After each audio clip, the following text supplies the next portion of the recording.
ലക്ഷ്മിയുമായി പോലീസുകാർ സ്റ്റേഷനിലേക്ക് പോയി കഴിഞ്ഞതിന് ശേഷം എല്ലാവരും കൂടെ നേരെ അച്ഛനമ്മമാരുടെ മരണത്തിനിടയാക്കിയ കേസ് നടത്തുന്ന അഡ്വക്കേറ്റ് ശർമ്മയെ കാണാനാണ് വന്നത്. ഈ മോഷണ കേസുമായി മുന്നോട്ട് പോകണ്ടെന്നാണ് നിരഞ്ജൻ എൻ്റെ അഭിപ്രായം. കാര്യങ്ങളൊക്കെ കേട്ട് കഴിഞ്ഞ ശേഷം അയാൾ പറഞ്ഞു, കേസുമായി മുന്നോട്ട് പോകണ്ടെന്ന് പറഞ്ഞാൽ അവൾ വെറുതെ വിടാനോ? അവൾ പുറത്തു നിന്നാൽ ഒരുപക്ഷെ എൻ്റെ കുഞ്ഞെ ഉപദ്രവിക്കാൻ ശ്രമിച്ചേക്കും, അല്ലെങ്കിൽ ഞാനൊരു കൊലയാളിയാകും. നിരഞ്ജൻ കനത്ത മുഖത്തോടെ പറഞ്ഞു. നിരഞ്ജന് ഞാൻ പറഞ്ഞതിൻ്റെ ശരിയായ അർത്ഥം മനസ്സിലാകാഞ്ഞിട്ടാണ് ഇങ്ങനെയൊക്കെ പറയുന്നത്. കസലിൽ ചാഞ്ഞിരുന്ന് ഒരു ചെറുചീരയുടെ ശർമ്മ പറഞ്ഞു. അയാളുടെ വർത്തമാനത്തിൽ തീരെ താല്പര്യം തോന്നാതെ നിരഞ്ജൻ മുഖമുയർത്തി വിനയെന്ന് നോക്കി. വിനയ് നോക്കണ്ട നിരഞ്ജൻ, നിങ്ങളിപ്പോൾ ഈ മോഷണ കേസുമായി മുന്നോട്ട് പോയാൽ അന്വേഷണങ്ങളൊക്കെ കഴിയാൻ സമയമെടുക്കും. അതുപോലെ സമയമെടുത്തേക്കും ഈ തൊണ്ടി മുതൽ നിങ്ങൾക്ക് തിരികെ കിട്ടാൻ. അതുകൊണ്ടാണ് ഈ കേസുമായി മുന്നോട്ട് പോകണമെന്ന് ഞാൻ പറഞ്ഞത്. ചുണ്ടിലെ ചിരി മായാതനെ ശർമ്മ പറഞ്ഞു. കേസ് പിൻവലിച്ച് എന്തു ചെയ്യാൻ മടിക്കാത്തവളെ പുറത്തുവിട്ടാൽ? പറഞ്ഞ് പൂർത്തിയാകാതെ നിരഞ്ജൻ ശർമ്മയെ നോക്കി. പേടിക്കണം നിരഞ്ജൻ, ഇപ്പോൾ നിങ്ങൾ അച്ഛൻ്റെയും അമ്മയുടെയും ആക്സിഡന്റ് കേസ് നടക്കുമല്ലേ, അതിൻ്റെ കൂടെ തന്നെ നിങ്ങളുടെ ഡിവോഴ്സ് കേസ് കൂടെ ഫയൽ ചെയ്യൂ. ആ 2 കേസുമായി നമുക്ക് മുന്നോട്ട് പോകാം. പിന്നെ അന്നത്തെ ആക്സിഡന്റ് എങ്ങനെയുണ്ടായി എന്നൊക്കെ പോലീസ് കൃത്യമായി അന്വേഷിച്ചു വരുന്നുണ്ട്. അതുപോലെ ഈ ലക്ഷ്മി തന്നെ പറഞ്ഞ ചില വോയിസ് നിങ്ങളുടെ കയ്യിലുണ്ടല്ലോ, എല്ലാം കൂടെ വെച്ച് അധികം വൈകാതെ നമുക്ക് അവളെ പൂട്ടാൻ പറ്റും. ശർമ്മ പറയുന്ന കേൾക്കൻ നിരഞ്ജൻ അയാളെ നോക്കിയത് തലയാട്ടി. വിഷമിക്കണ്ടോ, ആർക്കും കള്ളങ്ങളൊന്നും ഒരുപാട് കാലം ഒളിപ്പിക്കാൻ കഴിയില്ല. എപ്പോഴായാലും സത്യം ജയിക്കുക തന്നെ ചെയ്യും. കയ്യിലിരുന്ന പേപ്പർ വെയിറ്റ് ടേബിളിൽ വെച്ചൊന്ന് കറക്കിക്കൊണ്ട് അയാൾ പറഞ്ഞു. വക്കീൽ പറഞ്ഞതൊക്കെ കേട്ട് മെല്ലെ ഒന്ന് മൂടി നിരഞ്ജൻ. ഡിവോഴ്സ് കേസിന് അഡ്വക്കേറ്റ് യമുനയെ കാണാൻ വിളിയാ. ആര്യയുടെ കേസും പുള്ളിക്കരി ഏൽപ്പിക്കാനാണ് എൻ്റെ തീരുമാനം. ആര്യർ പരിചയപ്പെടുത്തി തന്നതാണ് അവരെ. വക്കീൽ ഓഫീസിൽ നിന്നും ഇറങ്ങുമ്പോൾ അഭി പറഞ്ഞു, എങ്കിൽ അത് മതി, നാളെ തന്നെ അതിൻ്റെ കാര്യങ്ങൾ നോക്കാം. ഇപ്പം നമുക്ക് നേരെ സ്റ്റേഷനിലേക്ക് പോവാം, നിരഞ്ജൻ പറഞ്ഞു. അപ്പോഴത്തേക്കും വിനയ് കാർ തിരിച്ച് അവർക്ക് മുന്നിൽ കൊണ്ടുവന്ന് നിർത്തി. ലക്ഷ്മിയുടെ പേരിൽ കൊടുത്തിരിക്കുന്ന കേസ് പിൻവലിച്ചു. സ്വർണവും ഡോക്യുമെന്റ്സുകളും കൈപ്പറ്റിയ നിരഞ്ജൻ ലക്ഷ്മിയുടെ അച്ഛനെയും അമ്മയും സ്റ്റേഷനിൽ വിളിച്ചു വരുത്തി കാര്യങ്ങൾ തെളിവ് സഹിതം അവരെ അറിയിച്ചു. മകളെ ഏൽപ്പിച്ച് വിടുകയായിരുന്നു. അവിടെ വെച്ച് ലക്ഷ്മി കാലുപിടുത്തം നടത്തിയെങ്കിലും നിരഞ്ജൻ അയ്യുന്നില്ല എന്ന് കണ്ടതും ബോധം കെടൽ നാടകം നടത്തിയെങ്കിലും ഇനി ഒരിക്കലും നിരഞ്ജന്റെ ജീവിതത്തിൽ ലക്ഷ്മി ഉണ്ടാകില്ലെന്ന് തറപ്പിച്ച് പറഞ്ഞിട്ട് ഒന്ന് തിരിഞ്ഞു പോലും നോക്കാതെ നിരഞ്ജൻ അവിടെ നിന്ന് ഇറങ്ങി പോരുകയായിരുന്നു. അളിയ, ഇന്ന് എൻ്റെ കൂടെ വരണം. വിവി ഇപ്പോൾ കൂടെ എന്നെ വിളിച്ചു പറഞ്ഞതേയുള്ളൂ. തൻ്റെ പേരിലെ ലോക്കറിലേക്ക് എല്ലാം ഭദ്രമായി വെച്ചിട്ട് ബാങ്കിൽ നിന്നും പുറത്തേക്ക് ഇറങ്ങി വന്ന നിരഞ്ജനോട് അഭി പറഞ്ഞു. അതൊന്നും വേണ്ട അഭി, അത് ശരിയാവില്ല, ഞാൻ കുഞ്ഞോട് പറഞ്ഞോളാം. നിരഞ്ജൻ വല്ലായ്മയോടെ പറഞ്ഞു. എൻ്റെ അളിയ, നിങ്ങൾ എന്തു പറഞ്ഞാലും ശരി, ഇനി നമ്മൾ കൊടുത്ത കേസിൽ ലക്ഷ്മി അകത്താകും വരെ നിങ്ങളെ ഒറ്റയ്ക്കിടാൻ ഞാൻ തയ്യാറല്ല. ഉള്ള സൗകര്യത്തിൽ നമുക്ക് അവിടെ കൂടാം. നിരഞ്ജന്റെ കയ്യിൽ പിടിച്ചിട്ട് അഭി പറഞ്ഞു. അതാണ് നല്ലത് നിരഞ്ജ. മാങ്കരത്തിൽ നിങ്ങളെന്ന് പോയ ലക്ഷ്മി അവിടേക്ക് വരില്ലെന്ന് ഉറപ്പിച്ച് പറയാൻ പറ്റുമോ? അവൾ അവിടെ വന്ന് പ്രശ്നം ഉണ്ടാക്കുന്നതിലും നല്ലതല്ലേ നിരഞ്ജൻ മാറി നിൽക്കുന്നത്. ആലോചനയാണ് നിൽക്കുന്ന നിരഞ്ജനോട് തിരികെ വിനയ്, അവളെ പേടിച്ചോടി പോകാനാണോ നിങ്ങളെല്ലാവരും പറയുന്നത്? ചോദിക്കുമ്പോൾ നിരഞ്ജന ദേഷ്യം വന്നു പോയിരുന്നു. എൻ്റെ പൊന്നു ചേട്ടാ, നിങ്ങൾ പേടിച്ചോടുന്നെന്ന് ആരാ പറയുന്നത്? അവള് ആ യക്ഷിയാണോ? പറഞ്ഞാൽ പറയട്ടെ, കൂടിയാൽ ഒരാഴ്ച, അതിനുള്ളിൽ ആ യക്ഷിയെ പൂട്ടും. അതുവരെ ആരെന്ത് വേണേൽ പറഞ്ഞോട്ടെ. നിങ്ങൾക്ക് നിങ്ങളുടെ അനിയത്തിയുടെ കൂടെ സന്തോഷം നോക്കിയാൽ പോരെ. പിന്നെ ലക്ഷ്മിയെ നമ്മളിപ്പോൾ വെറുതെ വിട്ടെന്ന് തന്നെ അവൾ കരുതിക്കോട്ടെ. ഇനി അടിക്കുമ്പോൾ അവളുടെ പത്തിക്ക് തന്നെ അടിക്കണം, ഒരിക്കലും തല ഉയർത്താനാവാത്ത വിധത്തിൽ. അതുവരെ മിണ്ടാന്ന് സച്ചിൻ കാര്യമായി പറഞ്ഞു. സച്ചിന്റെ വാക്കുകളിൽ കുടുങ്ങിയ നിരഞ്ജൻ അവിയുടെ വീട്ടിലേക്ക് പോകാനുള്ള സമ്മതം മെല്ലെ ഒന്ന് മൂളി. തിരികെ വീട്ടിലേക്ക് പോകുമ്പോൾ ഓട്ടോയിൽ തനിക്കരികിലിരിക്കുന്ന ലക്ഷ്മി ആദ്യമായി ദേഷ്യമോ വെറുപ്പോ ഒക്കെ കൂടി കലർന്നൊരു ഭാവത്തിൽ നോക്കി മാലതി. കൂടെ കൂട്ടാൻ ഒട്ടും താല്പര്യമുണ്ടായിട്ടില്ല. അവളെക്കുറിച്ച് കേട്ട കാര്യങ്ങൾ അത്രയേറെ പീഡിപ്പിക്കുന്നുണ്ട്, വെറുപ്പിക്കുന്നുണ്ട്. എന്നും തന്നിഷ്ടക്കാരിയായിരുന്ന ലക്ഷ്മിയെങ്കിലും വേണുവേട്ടനായാലും താനായാലും വിവേകിനേക്കാൾ സ്നേഹിച്ചത് ഇവളെ തന്നെയായിരുന്നു. അവളുടെ ഇഷ്ടങ്ങൾക്കായിരുന്നു എന്നും ഞങ്ങൾ രണ്ടാളും മുൻതൂക്കം കൊടുത്തിരുന്നത്. ആകെ എതിർത്തത് നിരഞ്ജനുമായുള്ള ബന്ധത്തിൽ മാത്രമായിരുന്നു. അതിന് കാരണവും ലക്ഷ്മിയുടെ സ്വാർത്ഥ തന്നെയായിരുന്നു. നിരഞ്ജൻ എന്നും മകളെപ്പോലെ അല്ല, മകളായി കൊണ്ടു നടക്കുന്ന നിവിത. അവളോടുള്ള അവന്റെ സ്നേഹം, കരുതലൊന്നും ലക്ഷ്മിക്ക് സഹിക്കാനാവില്ലെന്ന് തങ്ങൾക്കല്ലാതെ മറ്റാർക്കറിയാം. അതുകൊണ്ട് തന്നെയായിരുന്നു എതിർത്തതും. എന്നാൽ ഞങ്ങൾ എല്ലാവരുടെയും ചിന്തകൾ തെറ്റാണെന്ന് തോന്നും വിധം നിവിതയെ ലക്ഷ്മി സ്നേഹിച്ച് കൊല്ലുക തന്നെയായിരുന്നു. നിരഞ്ജൻ സ്നേഹിക്കുന്നതിലും കൂടുതൽ ലക്ഷ്മിയാണ് ആ പെണ്ണിനെ സ്നേഹിക്കുന്നതെന്നേ കാണുന്നവർക്ക് തോന്നിയിരുന്നുള്ളൂ. വിവാഹശേഷം സ്വന്തം വീട്ടിലേക്ക് വന്ന് നിൽക്കുമ്പോൾ പോലും കൂടെ നിവിതയുണ്ടാവും. കുഞ്ഞി കുഞ്ഞെന്നും പറഞ്ഞ് അവൾക്ക് പിന്നാലെ നടപ്പുണ്ടാകും ലക്ഷ്മി. ചോറ് വാരി കൊടുക്കും. ചിലപ്പോഴൊക്കെ കിടപ്പ് പോലും ഏട്ടനും ഏട്ടത്തിക്കുമൊപ്പമായിരുന്നു. അതിൽ തനിക്ക് അന്നൊക്കെ ദേഷ്യം തോന്നുകയും അതിനെക്കുറിച്ച് ഞാൻ പറയുകയും ചെയ്തിരുന്നു. എന്ന ലക്ഷ്മിക്ക് അടുത്ത ഭാഷയിൽ തന്നെ എന്നെ ശകാരിച്ചിട്ടുണ്ട്. പക്ഷെ ആ സ്നേഹമൊക്കെ അവളുടെ അഭിനയമായിരുന്നു തെളിയുമ്പോൾ ആ കുടുംബത്തിന്റെ സ്വത്ത് മുഴുവൻ തട്ടിയെടുക്കാൻ നോക്കിയെന്നും ലഹരിക്കടിമയെ ജീവിക്കുന്ന ഒരുവന് നിവയെ കൊടുക്കാൻ ശ്രമിച്ചു നമുക്ക് കേൾക്കുമ്പോൾ പ്രസവിച്ച് വളർത്തിയ മകളാണെങ്കിലും കൂടെ കൂട്ടാൻ ഭയം തോന്നും. അതിലേറെ അവളുടെ ചിന്തകളോട് പ്രവർത്തികളോട് ഒക്കെ അറപ്പും വെറുപ്പും തോന്നും. അന്ന് വിമലയ്ക്കൊപ്പം ചേർന്ന അവിടെ വീട്ടുമരത്ത് പോയി നിന്ന് ഞാൻ പറഞ്ഞ വാക്കുകളൊക്കെ മകളുടെ തന്നിലേക്ക് തന്നെ വന്നു ചേർന്നിരിക്കുന്നു. ഇന്ന് നിരഞ്ജൻ പറഞ്ഞ പോലെ എല്ലാം ഞങ്ങളുടെ വളർത്തു ദോഷം തന്നെയാണ്. ഇനി വീട്ടിൽ ചെന്ന് കഴിഞ്ഞാൽ വിവിയുടെയും ദീപികയുടെയും വാലിരിക്കുന്നത് കൂടെ കേൾക്കണം. ഓരോന്നോർത്തുകൊണ്ട് അവർ ഭർത്താവിനെ നോക്കി. ആരെയും നോക്കാതെ മുറുകിയ മുഖത്തോടെ പുറത്തേക്ക് നോക്കിയിരിക്കുന്ന അയാളെ കണി വരുന്നതെല്ലാം അനുഭവിക്കാ തന്നെയാണെന്ന് ചിന്തിച്ചവരെന്ന് നെടുവീർപ്പെട്ടു. ഏട്ടാ, മുറ്റത്തുനിന്ന് വിനയുടെ കാറിൽ നിന്നും ഇറങ്ങുന്ന നിരഞ്ജനെ കണി ഉമ്മർത്ത് നിന്നുള്ളൊരു കാറ്റ് പോലെ പാഞ്ഞു വന്ന് ആ നെഞ്ചോട് ചേർന്നു. എൻ്റെ കുഞ്ഞെ, നീ ഇങ്ങനെ ഓടല്ലേ, ഞാൻ അങ്ങോട്ട് തന്നെയല്ലേ വരുന്നത്? ഇടം കൈകൊണ്ട് അവളെ പൊതിഞ്ഞു പിടിച്ചുകൊണ്ട് ശാസനയോടെ പറഞ്ഞു നിരഞ്ജൻ. ഏട്ടനെ ഞാനിനി എവിടെയും വിടില്ല. അവിടെ ആയാലും ഇവിടെ ആയാലും എൻ്റെ കൂടെ തന്നെ നിൽക്കണം. എനിക്ക് എൻ്റെ ഏട്ടനല്ലേ ഉള്ളൂ. നിരഞ്ജന്റെ കവളിൽ കൈ ചേർത്ത് വെച്ച് വിതുമ്പലോടെ പറയുമ്പോൾ നിവിയുടെ കണ്ണുകൾ നിറഞ്ഞിരുന്നു. അയ്യേ, ഏട്ടൻ്റെ കുഞ്ഞ് കരയുവാണോ? മോശം മോശം. ദേ, വേദമോള് നോക്കുന്നുണ്ട് നീ കരയുന്നത്. അമ്മ ഇങ്ങനെ കരഞ്ഞു നിലവിളിച്ചാൽ അവള് കളിയാക്കുമേ. പടിക്കെട്ടിൽ നിന്ന് നിരഞ്ജനെ നിവിയെയും കോർത്ത കണ്ണുകൂടെ മാറി മാറി നോക്കുന്ന വേദൂട്ടിയെ നോക്കി കണ്ണ് ചിമ്മിച്ചിരിച്ചിട്ട് നിവിയുടെ നെറ്റിൽ ഉമ്മ വെച്ചോണ്ട് നിരഞ്ജൻ പറഞ്ഞു. അവളെന്നെ കളിയാക്കൊന്നുമില്ല. അവൾക്ക് ഞാൻ വെച്ച ജീവനാണ്, അറിയോ ഏട്ടന്? കുഞ്ഞി പിള്ളേരെ പോലെ ഏട്ടനോട് കുഞ്ചി പറയുന്നവളെ കണ്ണെടുക്കാതെ ഒരു നിമിഷം നോക്കി എന്ന് പോയി അബി. ചെറിയൊരു കുശുമ്പ് തോന്നില്ല അളിയ നിനക്ക്? നിവിയുടെയും നിരഞ്ജന്റെയും വർത്തമാനവും നിൽപ്പുമൊക്കെ കാണി അറിയാതെ വീർത്തുപോയ മുഖത്തോടെ നിൽക്കുന്ന അബിയുടെ കാതിൽ ചോദിച്ചു സച്ചിൻ. ഒന്ന് പോയടാ, അവർ ഏട്ടനും അനിയത്തിയും തമ്മിലുള്ള സ്നേഹം കണ്ടിട്ട് എനിക്കെന്ത് കുശുമ്പ് തോന്നാൻ? സച്ചിനെ നോക്കി നിസ്സാരമായി പറഞ്ഞു അബി. ഏട്ടനും അനിയത്തിയും തമ്മിൽ സ്നേഹിക്കുന്നതിൽ കുശുമുണ്ടാവില്ല. പക്ഷേ സച്ചിൻ ചിരി അടക്കി പറഞ്ഞിട്ട് പകുതിയിൽ നിർത്തി. എന്താണ് നിനക്ക് ഒരാക്കിയ ചിരി? നിനക്ക് വന്നു വന്ന് എനിക്ക് തീരെ ബഹുമാനമില്ലാതായിട്ടുണ്ട്. എന്നെക്കാളും 4-5 വയസ്സിന് ഇളയതാണ് നീ, അതെപ്പോഴും മനസ്സിലുണ്ടാവണം.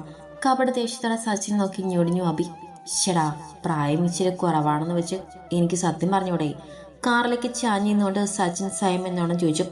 നിനക്ക് പറയാമടാ, നീ എന്ത് വേണേ പറഞ്ഞോ. നിനക്ക് എൻ്റെ അഞ്ജുനെ തരണോ വേണ്ടെന്ന് ഞാൻ ഒന്നുകൂടെ ആലോചിക്കട്ടെ. സച്ചി പാളെ നോക്കി പല്ല് കടിച്ചു പറഞ്ഞിട്ട് വീടിനുള്ളിലേക്ക് പോകുന്ന നിവിക്കും നിരഞ്ജനും വിനയ്ക്കും പിന്നാലെ പോകാൻ തുടങ്ങി അബി. ചങ്കിൽ കുത്ത വർത്തമാനം പറഞ്ഞിട്ട് പോകുന്ന മനുഷ്യ. ഞാനൊന്നും പറഞ്ഞിട്ടുമില്ല, നിങ്ങളൊന്നും കേട്ടിട്ടില്ല. അബിക്ക് പിന്നാലെ പാഞ്ഞു നടന്നുകൊണ്ട് പറഞ്ഞു സച്ചിൻ. നീ എന്തോന്നൊന്നും മനസ്സിൽ വെച്ചുകൊണ്ടാക്കി പറഞ്ഞതാണെന്നൊക്കെ എനിക്ക് മനസ്സിലായി മോനെ. സച്ചിയെ, ഇന്നും ഇന്നലെയും അല്ലല്ലോ നിന്നെ ഞാൻ കാണാൻ തുടങ്ങിയത്.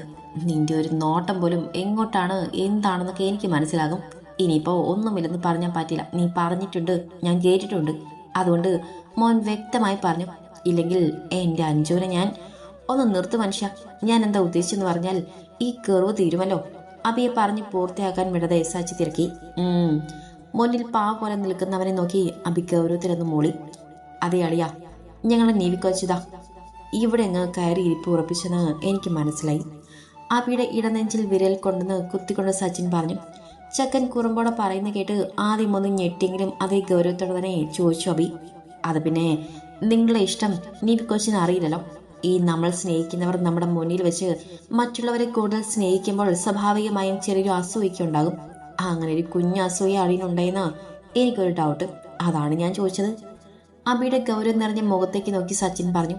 പിന്നെ ഞറങ്ങിടി പെണ്ണിനോടല്ലേ എനിക്ക് അസൂയ? ഒന്ന് പോയടാ. അതിനാ കൊച്ചിനോടല്ലോ അസൂയ തോന്നുക. അവൾ ജീവനെ പോലെ സ്നേഹിക്കുന്ന അവളുടെ ഏട്ടനോടല്ലേ. പക്ഷേ അളിയും പേടിക്കണ്ട, എനിക്ക് മനസ്സിലായി എൻ്റെ അളിയന് അസൂയ എന്ന് പറയുന്ന സാധനം എന്തെന്ന് പോലും അറിയില്ലാന്ന്.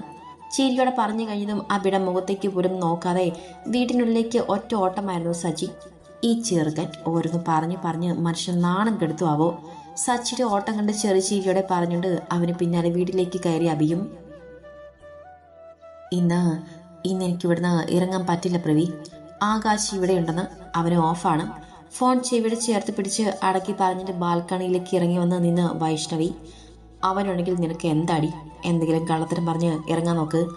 ഫോണിന്റെ മറുതലക്കിലിരുന്ന് ദേഷ്യത്തിൽ പറഞ്ഞു പ്രവീൺ. അങ്ങനെയൊന്നും ഇറങ്ങാൻ എനിക്ക് പറ്റില്ല പ്രവി. ആകാശി വീട്ടിലുള്ള ദിവസം ഞാൻ അവനൊപ്പം ഉണ്ടാവണം, ഇല്ലെങ്കിൽ അമ്മാവൻ അറിയാലോ അയാളെ. പേടിയുടെ പിന്നിലേക്ക് തിരിഞ്ഞു നോക്കിക്കൊണ്ടാണ് വൈഷ്ണവി പറഞ്ഞത്. പിന്നെ നിന്റെ ഒരു ആകാശം അമ്മാവനും അവനെപ്പോലൊരു പോങ്ങൻ ഭർത്താവ് നിനക്ക് എന്തിനാണ് വൈഷു? അവനെ കളഞ്ഞുപോലെ നിനക്ക്. ഇവനൊക്കെ എങ്ങനെ ഡോക്ടറായോ? പുച്ഛത്തോടെ പറഞ്ഞു പ്രവീൺ. പ്രവി, ഇപ്പോൾ നീ ഫോൺ വെക്കേ, നമുക്ക് പിന്നീട് സംസാരിക്കാം. പ്രവീണിന്റെ ശബ്ദത്തിലെ കുഴച്ചിൽ മനസ്സിലായി വൈഷ്ണവി പറഞ്ഞു.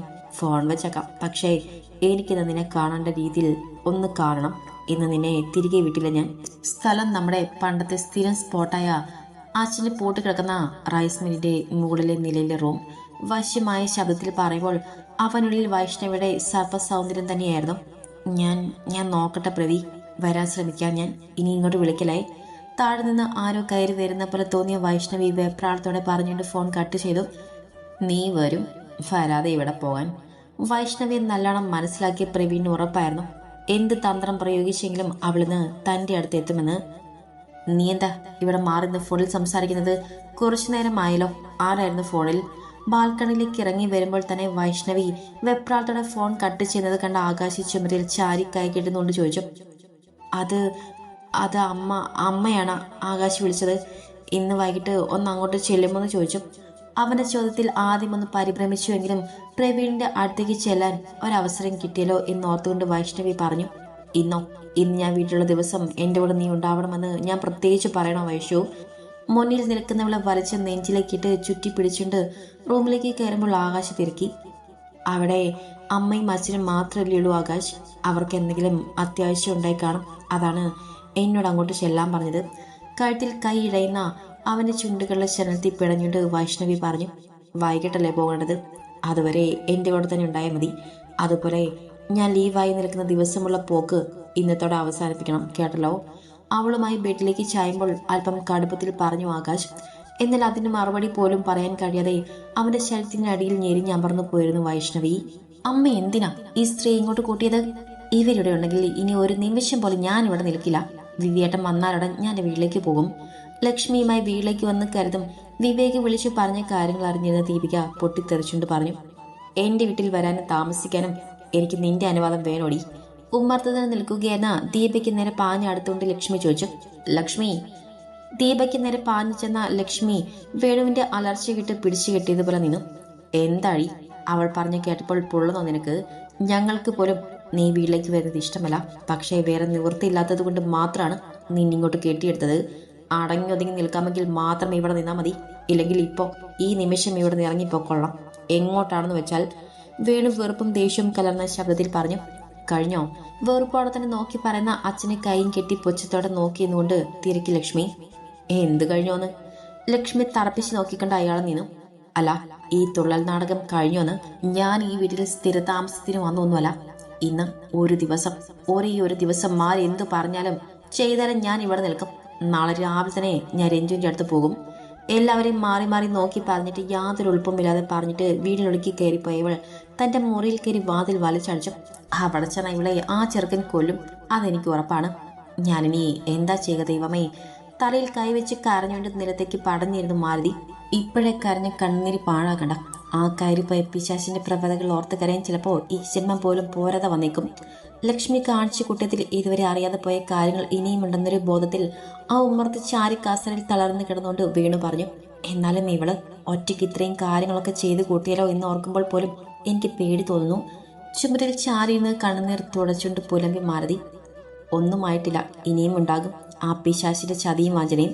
സത്യമായി ആ ചേട്ടനെയും ആ പെണ്ണിനെയും ഇങ്ങനെയൊക്കെ ചതിച്ചാൽ അവൾക്കൊപ്പം ഒരു വീട്ടിൽ കഴിയാൻ എനിക്ക് പേടിയാണ്. അയാൾ ആ കേസ് പിൻവലിക്കണ്ടായിരുന്നു. ചാരു കസാരയിൽ കണ്ണുകൾ അടച്ചു കിടക്കുന്ന വേണുവിനെയും നിലത്ത് പടഞ്ഞിരുന്ന് കണ്ണുനീർ പൊഴിക്കുന്ന മാലതിയെ നോക്കി ദയനീയമായി പറഞ്ഞു ദീപിക. ആ കേസ് അളിയൻ പിൻവലിച്ചിട്ടുണ്ടെങ്കിൽ അതിലും വലിയ എന്തോ ഒരു കുരുക്ക് ആ സ്ത്രീക്കെതിരെ മുറുകുന്നുണ്ട്. എന്താണെന്ന് നമുക്ക് കാത്തിരുന്ന് കാണാം. ദീപിക പറയുന്നത് കേട്ടുവെന്ന വിവേക് പറഞ്ഞു. എന്നാലും അവൾക്കുള്ളിൽ ഇത്രയും വിഷമുണ്ടായിരുന്നെന്ന് എനിക്ക് വിശ്വസിക്കാനാകുന്നില്ല ഭഗവാനെ. നിറഞ്ഞു വരുന്ന കണ്ണുകൾ ഒപ്പിക്കൊണ്ട് മാലതി വിലപിച്ചു. വിവിയേട്ടാ, ആ സ്ത്രീ ഇവിടെയുണ്ടെങ്കിൽ ഞാൻ ഇവിടെ നിൽക്കില്ല. ഏട്ടൻ വാ, നമുക്ക് എൻ്റെ വീട്ടിലേക്ക് പോവാം. തയ്യാറാക്കി വെച്ചിരിക്കുന്ന ബാഗും എടുത്തുകൊണ്ടുവന്ന് ദീപിക പറഞ്ഞു. എടാ, നീ ഇത് എന്തീ കാണിക്കുന്നത്? നമ്മൾ അങ്ങോട്ട് പോയാൽ അച്ഛനും അമ്മയും എന്ത് ചെയ്യും? ഞാൻ എങ്ങനെയാ അവർ തനിച്ചാക്കി പോരും. തൽക്കാലം നീ വീട്ടിലേക്ക് പോയിക്കോ, ഞാൻ അങ്ങോട്ട് ആക്കി തരാം നിന്നെ. കണ്ണുകൾ മുറുക്കി അടിച്ച് ആ ഇരിപ്പിരിക്കുന്ന വേണുവിനെയും തളർന്ന നിലത്തേക്കുന്ന മാളുടെയും നെഞ്ചു നീർന്ന വേദനയോടെ പറഞ്ഞു വിവേക്.